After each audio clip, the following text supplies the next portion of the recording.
So mga par, bali kinabit na natin yung bell ng SRF. So yung binigay ni Boss JM ng JM Moto Parts dyan sa may Ikas. Para sa akin, goods na goods tong SRF na bell.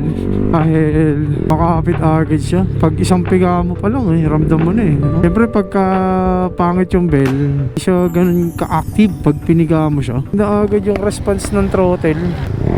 Oh, may arangkada agad Hindi katulad sa bell ko na Asubel ng RS8 is sobrang gaan din kasi ng Asubel na yun. Ayan Yes. Oh.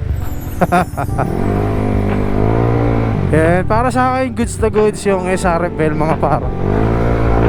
Ayan sarap gamitin. Suwabing yung tunog.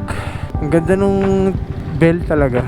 Dahil pagpiga mo pa lang, alam mo na Ayan iba kasing bell, pag piniga mo, RPM muna. Depende naman yan Depende sa mga driving habit yan. Pero para sa akin okay yung SRF mga par. Ayan So next natin video is papakita ko sa inyo kung gaano kalalim or kung malakas ba kumain ng lining yung SRF na bell mga par. Let's go!